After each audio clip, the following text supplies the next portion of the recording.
Lightning split the Lagos sky as Adanna Okafor's fingers trembled over her phone screen. The silk robe clung to her dark skin, and her heart pounded with anticipation mixed with desperation. 3 days. 3 days since Tobias had been home. 3 days of sleeping alone in their king-size bed, staring at the ceiling of their Victoria Island penthouse, wondering when her husband had become a stranger. She typed the message quickly, before courage could abandon her. "Baby, I'm not wearing anything. I've been waiting for you all night. Come home to me." Her thumb hovered over the send button. This was it. One last attempt to salvage what remained of their 2-year marriage. One last try to feel wanted, desired, loved. She pressed send. The message whooshed into the digital void. Adanna set the phone down on the marble nightstand and waited, her stomach tight with nervous energy. Outside, rain began to hammer against the floor-to-ceiling windows. She pulled her knees to her chest, remembering their wedding day. How Tobias had looked at her then, like she was the only woman in the world. How his promises had sounded so sincere under the white wedding canopy, surrounded by family and friends. How naive she'd been. 7,000 miles away in Busan, South Korea, Kang Jiwon stood at the window of his penthouse, watching the city lights blur against the night. At 32, he commanded the BWAM syndicate with an iron fist, arms trafficking, strategic operations, political leverage. His empire stretched from Seoul to Singapore, from Tokyo to Lagos. His phone buzzed on the glass desk behind him. Unknown number. Lagos, Nigeria. He almost ignored it. Almost. But something made him pick it up. Maybe it was the timing. Maybe it was fate disguised as curiosity. His dark eyes scanned the message, and for the first time in 5 years, since the night his fiancée was murdered in front of him, Kang Jiwon smiled. The scar running down his left cheek pulled tight as he typed back, "You have the wrong number. But I'm curious. Who waits for a man who makes you this desperate?" In Lagos, Adanna's phone lit up. Her heart stopped. She grabbed it, seeing the response, and mortification flooded through her like ice water. Wrong number. She transposed a digit when copying Tobias's new work phone number from the business card on his desk. "Oh God. I'm so sorry." She typed frantically. "That wasn't meant for you. Please delete it and forget this ever happened." The response came almost immediately. "Why would I delete the most interesting message I've received in years? Tell me about him. This man who makes you wait." Adanna should have blocked the number. Should have thrown her phone across the room. Should have done anything except what she did next, she answered. "He's my husband. And he's been gone for 3 days on a business trip. At least, that's what he tells me." In his penthouse, Jiwon's interest sharpened. He gestured to Min Soo-jin, his second-in-command, who stood near the door reviewing security reports. Soo-jin approached, her short black hair framing a face that had seen too much violence for her 29 years. "Get Yun," Jiwon said quietly. "I need a trace on this number." "Boss, is this wise?" Soo-jin's voice carried warning. "We have the Crimson Lotus situation to handle. Lady Han is moving weapons through West Africa. We don't need distractions. Just do it." 10 minutes later, Yun burst into the office, his laptop already open, fingers flying across the keyboard. The young tech specialist's face was illuminated by the screen's glow as he worked his magic through firewalls and encrypted networks. "Got it," Yun said finally. Adanna Okafor, 28. Systems Analyst. Lives in Victoria Island, Lagos. Clean record. But boss. He paused, his face going pale. "Her husband is Tobias Okafor." Jiwon's expression turned to stone. "Show me." Yun pulled up file after file. Tobias Okafor, 35, officially an import-export consultant. Unofficially, an undercover operative for Lady Han Yuri's Crimson Lotus cartel. The man had been feeding intelligence from West Africa directly to Jiwon's most dangerous rival. Bank transfers, weapon manifests, shipping routes, all of it flowing from Lagos to Seoul, designed to destroy the BWAM syndicate from the inside. "There's more," Yun continued, pulling up surveillance photos. "He has a mistress here in Seoul. Han Mireille, Lady Han's younger sister." The photos showed Tobias and Mireille at expensive restaurants, luxury hotels, wrapped in each other's arms. In one image, they were kissing outside a jewelry store. In another, Mireille wore an engagement ring. "Does she know?" Jiwon asked, his voice barely above a whisper. "The wife?" Soo-jin shook her head. "No indication. From what we can tell, she's completely in the dark." He married her 2 years ago as cover. Perfect businessman persona. Beautiful wife, legitimate address, clean background. Jiwon stared at Adanna's photo on the screen. She was stunning, with warm brown eyes and natural hair that framed her face in soft curls. But it was something else that caught him, a sadness behind her smile in every photo, even in her wedding pictures. A loneliness he recognized because he saw it in his own mirror every morning. "What do you want to do?" Soo-jin asked. "I'm going to tell her the truth." "That's insane. She's married to our enemy. This could be a trap." "Look at her, Soo-jin." Jiwon turned the laptop screen toward his friend. "Does she look like someone who knows her husband is a spy?" "She's an innocent woman caught in someone else's war." "Since when do you care about innocent bystanders?" The question hung in the air. Since never really. Jiwon had built his empire on cold calculations and strategic ruthlessness. Empathy was a luxury he couldn't afford. But something about that text message, that raw vulnerability, that desperate hope, had cracked something open inside him that he'd thought was sealed forever. Back in Lagos, Adanna couldn't stop texting the mysterious stranger. She knew it was reckless, possibly stupid, but for the first time in months, someone was actually talking to her. Listening to her. Responding like her words mattered. "Do you love him?" the stranger asked. Adanna stared at the question for a long time before typing. "I thought I did. Now I don't know if I ever really knew him at all." "What makes you say that?" "He's changed. Or maybe I'm finally seeing who he always was. He's distant. Cold. He gets phone calls at odd hours and leaves the room. He has a second phone he thinks I don't know about. When I try to talk to him, he makes me feel crazy for asking questions." "You're not crazy. Trust your instincts." Something about those words made tears spring to Adanna's eyes. When was the last time someone had validated her feelings instead of dismissing them? When had Tobias last made her feel heard instead of hysterical? "Who are you?" she typed. A long pause. Then, "Someone who knows what it's like to be betrayed by someone you trusted completely." "What happened?" "I lost someone I loved because I didn't see the danger until it was too late. I won't make that mistake again." The conversation continued deep into the Lagos night. Adanna told him about her dreams of building Africa's tech infrastructure, about her master's degree in systems analysis that Tobias had dismissed as cute, about wanting children someday with a man who actually came home. The stranger told her about loss and loyalty, about building something from nothing, about the weight of protecting people who depended on him. Neither revealed their names. Neither mentioned their worlds. For those few hours, they were just two lonely people finding unexpected connection across 7,000 miles. When dawn broke over Lagos, Adanna finally asked, "Why are you being so kind to a stranger who sent you an embarrassing text by mistake?" The response came after a long pause. "Maybe some mistakes are actually fate in disguise." Adanna smiled for the first time in weeks. But then her bedroom door opened, and Tobias walked in, looking exhausted and smelling of unfamiliar perfume.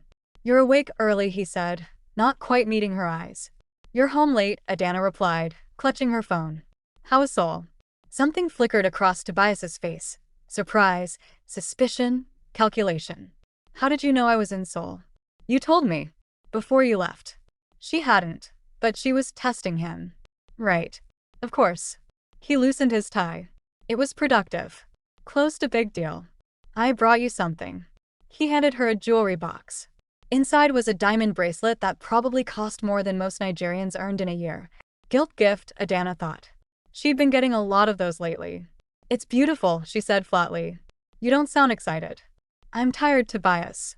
I've been waiting for you. I texted you I'd be delayed. That was 2 days ago." He sighed, that condescending sound that made her feel small. "Adanna, we've talked about this. My work is demanding. I can't always be available. You knew this when you married me." "I knew I was marrying a man who loved me. I didn't know I was marrying a ghost." Tobias's jaw tightened. "I don't have time for this drama. I have calls to make." He disappeared into his study, locking the door behind him. Adanna sat on the bed, the expensive bracelet forgotten in her lap. Her phone buzzed. The stranger. "Are you all right?" "You stopped responding." She typed quickly. "He just came home. Smelling like another woman's perfume. With expensive jewelry to make me forget he's been gone for 3 days." Adanna. It was the first time he'd used her name, and seeing it on her screen sent a strange shiver through her. "I need to tell you something. Your husband isn't who you think he is." Her blood ran cold. "What do you mean?" Who are you? My name is Jiwon, and I'm going to send you something. What you do with it is your choice. But you deserve to know the truth. The files came through encrypted messages. Photos of Tobias with a beautiful Korean woman, kissing, embracing, shopping for rings. Bank statements showing massive transfers to offshore accounts. Documents with corporate logos Adanna didn't recognize, but the numbers were staggering. And finally, surveillance photos of Tobias meeting with heavily armed men, one clearly showing a tattoo on a man's neck, a crimson lotus flower. Adanna's hands shook so violently she nearly dropped the phone. She ran to the bathroom and vomited, her entire world fragmenting into pieces too sharp to reassemble. When she could breathe again, she splashed cold water on her face and stared at her reflection. Who was she? The naive woman who'd believed every lie? Or someone stronger, someone who could face the truth? She grabbed Tobias's work jacket from the chair and searched the pockets, found the second phone she'd suspected existed. No password, he was arrogant enough not to expect her to look. The messages loaded, and Adanna's heart shattered completely. Mireille, when are you divorcing that African woman? I'm tired of waiting. Tobias, soon my love. Once the shipment is secured and Kang Jiwon is eliminated, we'll have everything. The entire West African route will be ours. Then I'll be free. Mireille, your sister wants to meet me.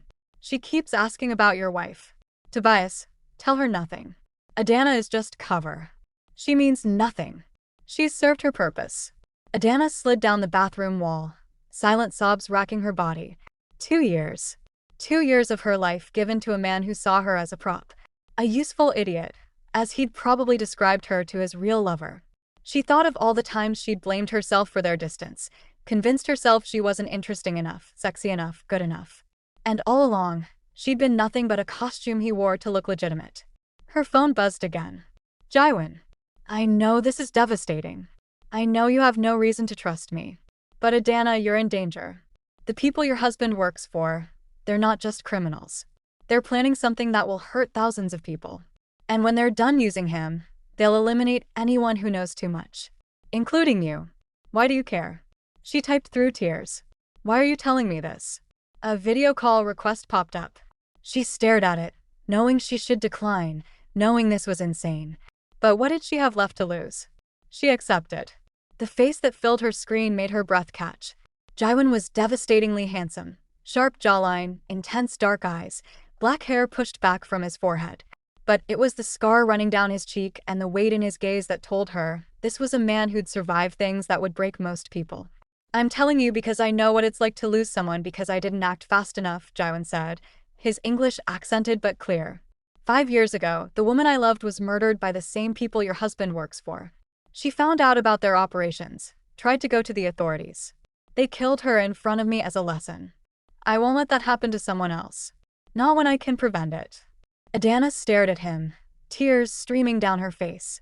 I don't understand any of this. He's an import-export consultant. We have a normal life. How is this possible?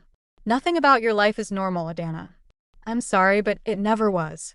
He married you specifically because you're brilliant, respected, and trustworthy. You gave him credibility. Your reputation as a systems analyst opened doors for him. Your social connections in Lagos's business community provided cover for his real activities. What activities? Jiwon hesitated, and she saw him weighing something heavy. I'm going to be honest with you, which means I'm trusting you with information that could destroy me. Your husband is an operative for a criminal organization called the Crimson Lotus Cartel. They traffic weapons across Asia and Africa. I run a rival organization. We've been at war for years. Your husband has been feeding them intelligence about operations in West Africa, shipping routes, port security weaknesses, political connections. He's helping them plan something catastrophic. What are you? Adanna whispered. Dangerous, Jiwon said simply. But not to you.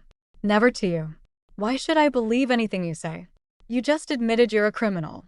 You shouldn't believe me. You should verify everything I've told you. Check his laptop. Check his bank accounts. Check the name Crimson Lotus online. Then decide if I'm lying.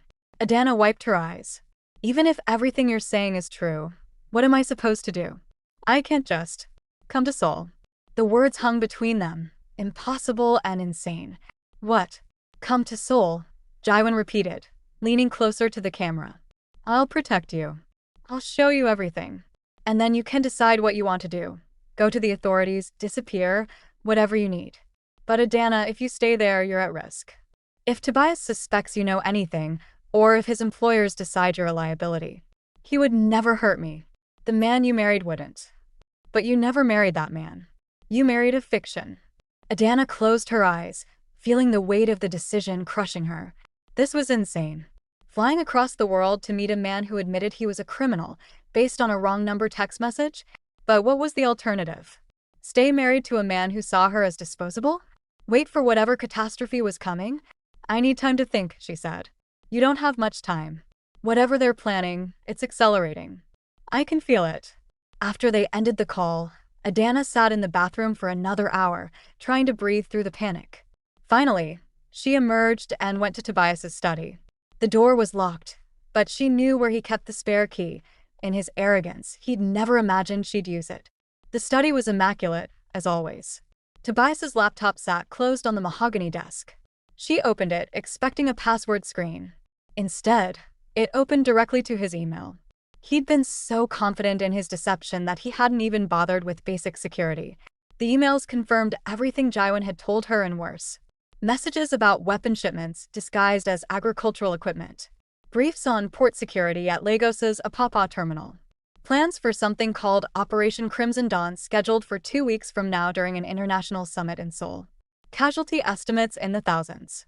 And running through it all, messages to Mireille about their future together, about property they'd purchased in Jeju Island, about the life they'd build once the African problem is resolved. Adanna downloaded everything to an encrypted drive, her systems analyst training taking over even as her heart broke. Then she carefully restored everything to exactly how she'd found it. In the bedroom, she pulled out her laptop and booked a flight to Seoul under her maiden name, Adanna Nwosu. She'd tell Tobias she was visiting her sister in London, needed space to think about their marriage. He'd be relieved, probably. More time with Mireille without having to pretend. She texted Jiwon, I'm coming. But if this is a trap, if you hurt me, I promise you'll regret it. His response was immediate. If I hurt you, I'll deserve whatever you do to me. Send me your flight details. I'll have people watching you from the moment you leave your house until you're safe with me. Safe with you. That's an oxymoron if I've ever heard one. Perhaps. But I keep my promises, Adanna. And I promise, no one will hurt you while I'm breathing. Something about those words, the fierce certainty in them, made Adanna feel the first stirring of something other than despair. Not quite hope, she wasn't ready for that. But maybe the possibility of hope. The idea that she could be more than a victim of someone else's lies. She packed a small bag, careful to take nothing that would indicate she wasn't planning to return. Left a note for Tobias on the kitchen counter. Gone to London to visit Chioma. Need time to think about us. Back in a week. As she closed the apartment door behind her, Adanna felt like she was stepping off a cliff into empty air. No idea if she'd fly or fall. No idea if Jiwon was her salvation or another nightmare. But she knew with absolute certainty that staying was no longer an option. The woman who'd sent that desperate text to the wrong number was gone. Whoever she was becoming would have to be stronger, smarter, and far more dangerous than naive Adanna Okafor had ever imagined. The flight to Seoul felt endless. Adanna couldn't sleep, couldn't eat, couldn't stop her mind from racing through every possible outcome of this insane decision. She'd left everything, her job, her home, her entire life, based on the word of a stranger who'd admitted he was a criminal. But every time doubt crept in, she remembered Tobias's messages. She means nothing. Those 3 words had destroyed her, and somehow rebuilt her into someone capable of this leap.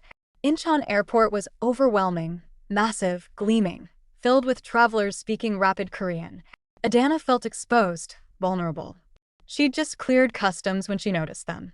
2 men in dark suits, moving with predatory grace through the crowd, their eyes locked on her. Her heart hammered against her ribs. She walked faster, weaving between tourists and business people, her small suitcase bumping against her leg. The men matched her pace. One spoke into his wrist, and Adanna realized with crystal clarity that Jiwon had been right about everything. She wasn't just a discarded wife. She was a liability that needed to be eliminated. She broke into a run, her sensible flats slapping against polished floors. Behind her, the men gave up pretense and ran too. Adanna's breath came in gasps as she sprinted toward the exit, dodging luggage carts and startled passengers. She burst through automatic doors into the parking garage, the cold Seoul air hitting her like a slap. A hand grabbed her arm and she screamed, twisting away, but the grip was iron strong. She spun, ready to fight with nails and teeth and desperation, when a voice said, "Adanna." "It's me. Jiwon." He was taller than she'd imagined, dressed in all black, his scarred face somehow more striking in person. Behind him, Min Soo-jin and 4 other armed guards formed a protective semicircle. The 2 men who'd been chasing her skidded to a stop, reaching for concealed weapons. What happened next was brutal poetry. Jiwon's team moved with surgical precision. Soo-jin disarmed one pursuer with 3 lightning-fast strikes, dropping him to the concrete. Another guard tackled the second man, a knife appearing in his hand. The whole thing lasted maybe 15 seconds, ending with both attackers unconscious and bleeding on the garage floor. "Get her in the car," Jiwon ordered, his eyes scanning for additional threats. No. Strong hands guided Adanna into a black SUV with tinted windows. She was shaking so violently her teeth chattered. Jiwon slid in beside her, and the vehicle peeled out of the garage with 3 others following in formation. "You're safe," he said quietly, reaching for her hand. She flinched, and he immediately withdrew. "I'm sorry. I should have anticipated they'd move this quickly. They were going to kill me." Adanna's voice sounded distant, shocked. "In an airport. In front of thousands of people. They were actually going to kill me. They would have made it look like an accident or a robbery. These people are professionals." Jiwon's jaw was tight with rage. "But they failed. You're with me now."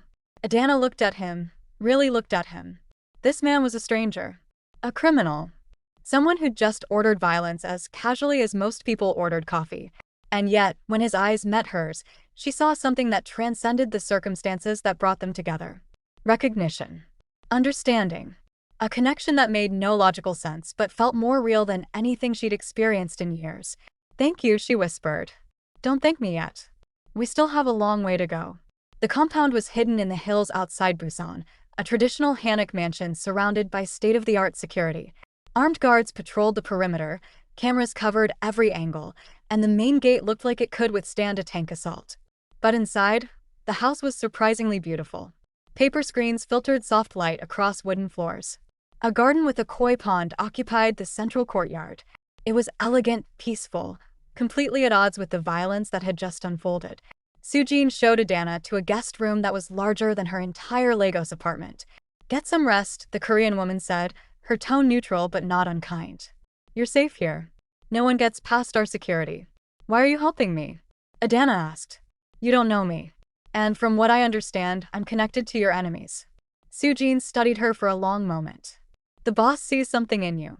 And I've learned to trust his instincts, even when they seem crazy. Which this definitely does." She almost smiled. "But you should know, if you betray him, if this is some elaborate trap, I'll kill you myself." "It's not a trap. I didn't even know any of this existed until 2 days ago." "I believe you. Which is why you're still breathing." Soo-jin left, closing the door softly behind her. Adanna stood in the center of the beautiful room, feeling like she'd stepped into an alternate reality. Yesterday, she'd been a systems analyst in Lagos, worried about her failing marriage and her next work presentation. Today, she was in a Korean crime lord's compound, having nearly been assassinated in an airport. The surreality of it threatened to overwhelm her.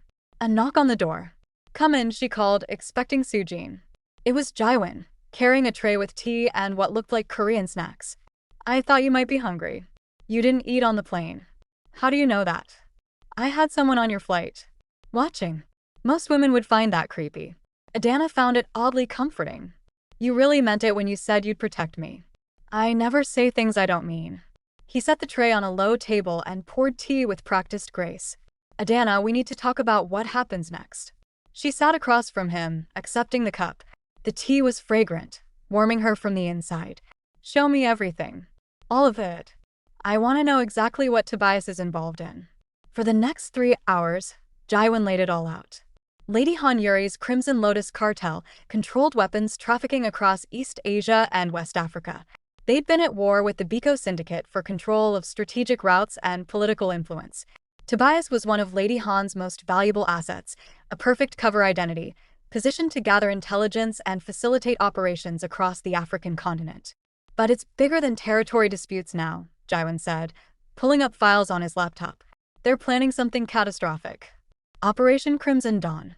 In 2 weeks, there's an international summit in Seoul, world leaders, finance ministers, tech executives. They're going to stage a terrorist attack, blame it on African extremist groups, and use the chaos to push through policies that benefit their operations. Thousands could die. Adanna felt sick. And Tobias is part of this? He's essential to it. He's been using your reputation and connections to gather intelligence on African political figures who will be at the summit. Who has security details, who travels with family, who has health vulnerabilities. You were his access point, Adanna. Your name opened doors. The betrayal cut deeper than the affair, deeper than the lies.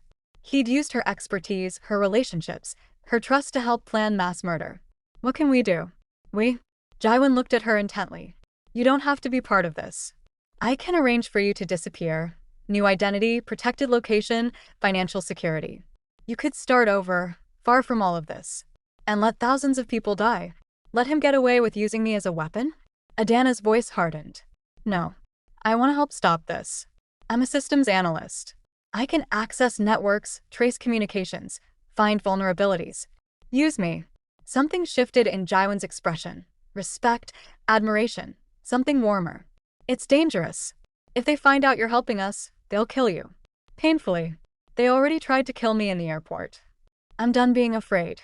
Adanna met his eyes. But I need to know something first. Why you? Why do you care about stopping this? You're a criminal too. You traffic weapons. How are you different from them? Jiwon was silent for a long moment. When he spoke, his voice carried the weight of old pain. 5 years ago, I was engaged to a woman named Ji-hai. She was a journalist, investigating corruption in the Seoul government. She stumbled onto evidence of Crimson Lotus operations, proof that they were paying off officials, manipulating elections. She was going to expose everything. He stood and walked to the window, his back to Adanna. Lady Han found out. She sent people to our apartment. Made me watch while they killed Ji-hai. Told me it was a lesson, that this is what happens when you interfere with their business. Then they revealed that my own mentor, the man who'd built this organization, had been secretly partnering with them, using us as a front for their operations. Everything I'd built, everything I'd believed in, was a lie. I'm sorry, Adanna said softly. After that, I took control of the BWAM syndicate. Eliminated everyone loyal to my mentor. Cut all ties with Crimson Lotus. Yes, I still operate in the shadows. Yes, I've done things I'm not proud of. But I have lines I won't cross. I don't traffic drugs. I don't harm civilians. I don't stage terrorist attacks. And I don't let the people I care about become collateral damage. He turned back to her, and the intensity in his eyes made her breath catch. So when I saw that text message from you, and discovered who you were married to, I saw a chance to protect someone before it was too late. To not repeat the mistake that cost Ji-hai her life. Maybe it was selfish. Maybe I'm trying to save you to save myself from that guilt. But Adanna, I swear to you, I will not let them hurt you. Adanna stood and crossed the room to him. She shouldn't trust this man. Shouldn't feel this pull toward someone so dangerous. But standing close to him, seeing the raw honesty in his scarred face, she felt safer than she'd felt in years. Then teach me, she said. Teach me how to fight. How to protect myself. How to be someone they can't hurt anymore. Over the next week, Adanna's world transformed. Jiwon was true to his word. Every morning, Sujin trained her in self-defense. How to break holds, where to strike to disable an attacker, how to move with awareness and confidence. Every afternoon, she worked with Yun, using her systems analyst expertise to hack into Tobias's encrypted communications, tracing money flows and mapping the Crimson Lotus network. And every evening, she sat with Jiwon, planning their counter-operation. But it was the nights that changed everything. After strategy sessions and security briefings, when the compound quieted and guards changed shifts, Jiwon would find her on the garden veranda, unable to sleep. They'd talk for hours about everything and nothing. He taught her Korean phrases. She taught him Igbo words. He told her about growing up in Busan's underground, fighting for survival. She told him about Lagos, about her dreams of building technology that would transform Africa, about the woman she'd wanted to become before Tobias made her small. You're not small, Jiwon said one night, his fingers brushing hers on the wooden railing. You never were. He just needed you to believe it so you wouldn't see what he really was. The touch sent electricity through her skin. Adanna knew she should pull away. She was technically still married, and this man was dangerous in every possible way. But when she looked at Jiwon, she didn't see a crime lord. She saw someone who understood what it meant to survive betrayal. Someone who saw her, truly saw her, for the first time in years. "I can't stop thinking about you," she whispered, the admission escaping before she could stop it. Jiwon's hand tightened on hers. "Adanna, if we do this, there's no going back. My world is violent and complicated. You deserve better than what I can offer. What if I don't want better? What if I want real?" He turned to face her fully, cupping her face with calloused hands. "Are you sure? Because once I kiss you, once I touch you, I won't be able to let you go. You'll be mine, and I protect what's mine with everything I have. Then kiss me," she breathed. "Kiss me and make me forget I was ever anyone's fool." His mouth on hers was devastating, fierce and tender, claiming and asking permission at the same time. Adanna melted into him, her hands fisting in his shirt, years of loneliness and pain transforming into desperate hunger. He lifted her easily, carrying her through paper screens to his private quarters, never breaking the kiss. What followed was nothing like her cold, perfunctory encounters with Tobias. Jiwon touched her like she was precious, like her pleasure mattered more than his own.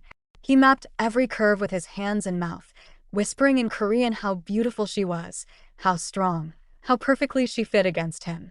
When he finally entered her, Adanna cried, not from pain but from the overwhelming rightness of it, the feeling of being wholly present in her own body for the first time in years. Afterward, tangled in silk sheets with Jiwon's arms wrapped protectively around her, Adanna felt something she'd thought was impossible. Hope. Not the desperate, grasping hope she'd felt sending that wrong number text, but solid, grounded hope that maybe she could build something real from the ashes of her destroyed life. "I'm falling for you," she whispered against his chest. "Is that crazy?" "If it is, then we're both insane," Jiwon replied, pressing a kiss to her forehead. "Because I fell for you the moment you sent that text." A woman brave enough to reach out to ask for what she needed. That's rare. That's worth protecting. But the peaceful interlude shattered the next morning when Yun burst into the breakfast room, laptop in hand. "Boss, we have a problem." "Big problem." Tobias had arrived in Seoul. And he wasn't alone. Lady Han herself had mobilized her entire operation, flooding the city with operatives. Worse, Yun had intercepted communications indicating they'd moved up the timeline. The attack was scheduled for tonight, during a pre-summit gala at the Busan port, where international delegates were gathering for an informal reception. "They know," Soo-jin said grimly, studying the intel. "They know Adanna is here. This is Lady Han forcing our hand. Attack now while we're unprepared, or let thousands die." "We contact the authorities," Adanna said. "Show them the evidence. Let the police handle it." Jiwon shook his head. "Lady Han owns half the police force. We'd be arrested before we finish the conversation. No, this ends tonight. On our terms." The next hours were a blur of preparation. Jiwon's team mobilized. Weapons were distributed. Strategy was finalized. But there was one more complication. Tobias had gone on Korean television, playing the distraught husband. He claimed Adanna had been kidnapped by a dangerous criminal organization, was being held against her will, was in desperate need of rescue. Adanna watched the broadcast, rage burning through her. Even now, even knowing she'd discovered his betrayal, he was trying to control the narrative, make her the victim, himself the hero. "I want to face him," she said quietly. "Before this ends, I want him to see what he created." Jiwon arranged it. Neutral ground, an upscale hotel, private conference room, security on both sides. Tobias arrived with Mireille, his Korean mistress, both of them confident and smiling. Their expressions shifted to shock when Adanna walked in, not as a victim but as a warrior. She wore a stunning black hanbok-inspired dress that Jiwon had commissioned for her natural hair styled elegantly, her eyes cold as ice. "Hello, husband," Adanna said, the word dripping with contempt. "Adanna, thank God." Tobias tried to approach, but Jiwon stepped between them. "These people have brainwashed you. Whatever they've told you, don't." Adanna's voice could have cut glass. "Don't you dare try to gaslight me. I know everything, Tobias. The Crimson Lotus cartel. Your engagement to Mireille. Operation Crimson Dawn. The attack you're planning for tonight. I know you married me as cover, used my reputation and connections, and planned to kill me when I was no longer useful. So please spare me the concerned husband performance." Tobias's mask slipped, revealing cold calculation underneath. "You always were smarter than you looked. I underestimated you. Your first mistake, Jiwon said quietly. Your second was touching what belongs to me. Mireille laughed, a sharp sound. Belongs to you? She's still legally married to Tobias. She's nothing but… Her words cut off as she pulled a gun from her purse, aiming at Adanna. But Sujin was faster, disarming and subduing the Korean woman in seconds. Tobias tried to run, pressing his wrist communicator and shouting in Korean. He's calling it in, Yun said urgently through their earpieces. They're moving the attack to now. Right now. They raced to Busan port in a convoy of black vehicles, Jiwon coordinating with his teams through secure channels. The port was massive, shipping containers stacked like metal mountains, cranes towering against the night sky, and somewhere in that industrial maze, enough explosives to level several city blocks. The gala was in full swing at the port's event center.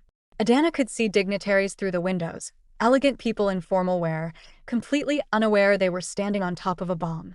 Lady Han's forces were already in position. Yun's drones showed operatives throughout the complex, heavily armed and waiting for the signal. We split up, Jiwon ordered. Sujin, take your team and evacuate the gala.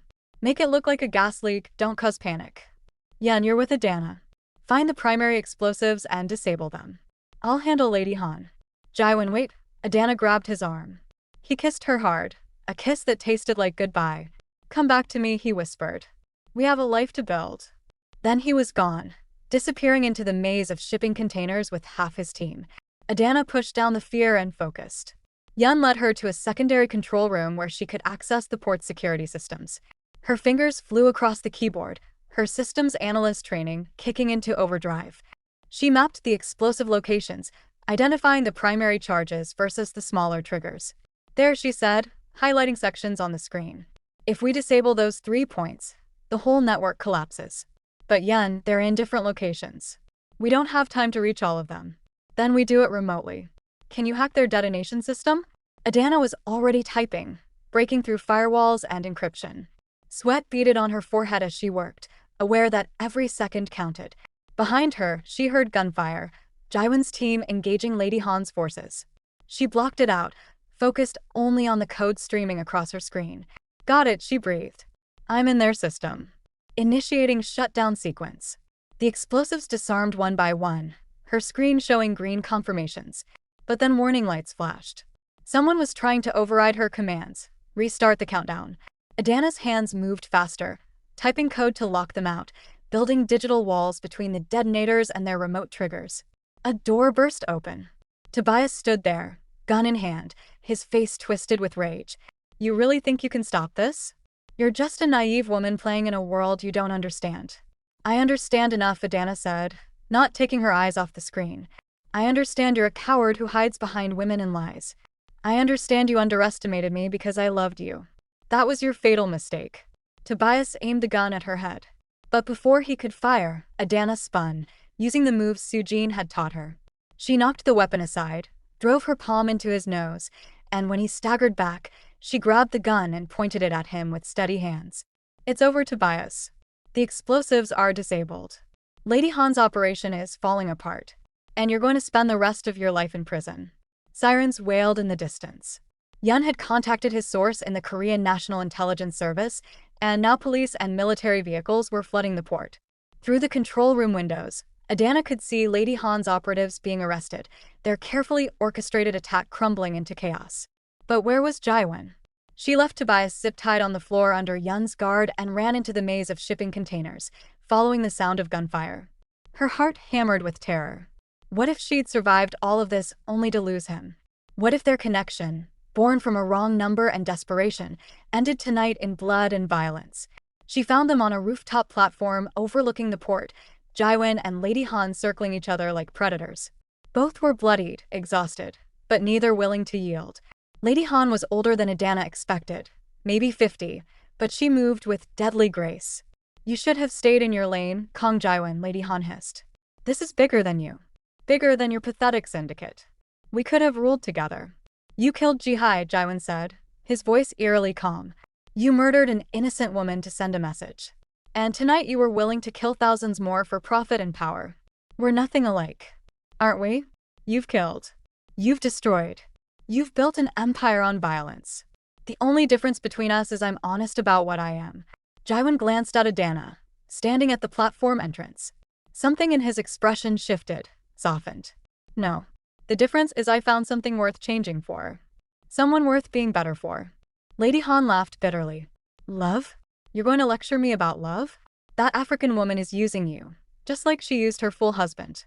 She'll betray you the moment it benefits her. She already saved thousands of lives tonight, Jiwon said, while you were trying to murder them. So tell me, Lady Han, who's really the fool here? Lady Han lunged, a knife flashing in her hand. The fight was brutal and fast. Adanna watched in horror as they grappled near the platform's edge, a 50-foot drop to concrete below. She wanted to help, wanted to do something, but she knew intervening would only distract Jiwon. Then it happened. Lady Han's foot slipped on blood-slicked metal. She teetered at the edge, arms windmilling. Jiwon caught her wrist, holding her suspended over the deadly drop. For a moment, they were frozen, predator and prey, victor and vanquished. Let me fall, Lady Han spat. You won't get anything from me alive. I don't want anything from you, Jiwon said.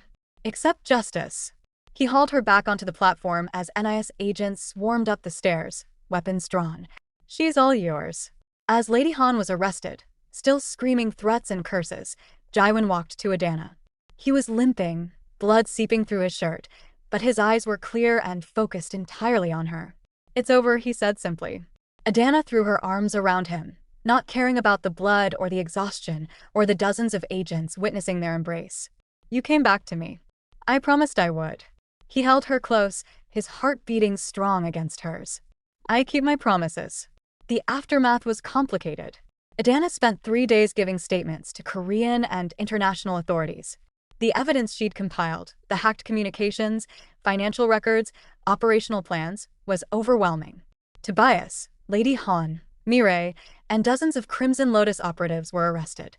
The terrorist attack was averted. Thousands of lives were saved. But there were consequences. Jiwon's organization came under intense scrutiny. While his role in stopping the attack earned him consideration, his criminal activities couldn't be ignored. He struck a deal with the NIS, information on international weapons trafficking networks in exchange for immunity, and an agreement to transition his operations into legitimate security consulting.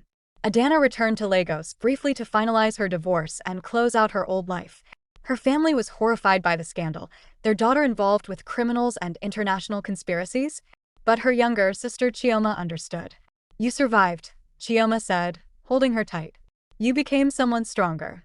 That's all that matters. 6 months later, Adanna stood at Incheon Airport again. But this time, she wasn't running from danger. She was running toward her future. She'd launched her own cybersecurity firm, specializing in protecting African businesses from international crime syndicates. She worked remotely from Seoul, bridging 2 worlds she'd come to love. Jiwon waited at arrivals, holding a single red rose. When he saw her, his scarred face broke into a smile that transformed him from dangerous to devastatingly handsome. Adanna ran to him, and he caught her, spinning her around as she laughed. Welcome home, he murmured against her hair. Home, she repeated, testing the word. Yes, this was home. Not a place, but a person. Someone who'd seen her at her most vulnerable and didn't try to make her small. Someone who'd protected her, believed in her, loved her for exactly who she was. They walked through Seoul hand in hand as the sun set over the city, painting the sky in shades of orange and pink. Adanna felt peace settle over her, not the absence of challenges, but the certainty that whatever came next, they'd face it together. You know, she said playfully, I never did tell you what I was actually wearing that night. The night I sent that text. Jiwon's eyes darkened with heat. You can show me later. We have all the time in the world. Her phone buzzed. She glanced at it and froze. Unknown number. The message read, thank you for bringing them down. The real war is just beginning. We could use someone with your skills. And his connections. Are you interested? Oh, a friend. She showed Jiwon. He read it, his expression unreadable. Then he looked at her, one eyebrow raised in question. Adanna thought about the woman she'd been 6 months ago. Desperate, diminished, sending a plea to the wrong number. Thought about the woman she was now. Strong, capable, unafraid. Thought about all the people still trapped in situations like hers, used and discarded by powerful criminals. What do you think? Jiwon asked. I think, Adanna said slowly, a smile spreading across her face, that we have a lot of experience dealing with dangerous people. And I think maybe that wrong number was fate telling us we have more work to do. Jiwon laughed and pulled her close. Then let's see what this friend wants. Together. As they disappeared into the Seoul night, the city lights twinkling around them, Adanna felt something she'd never expected to feel again. Excitement for the future.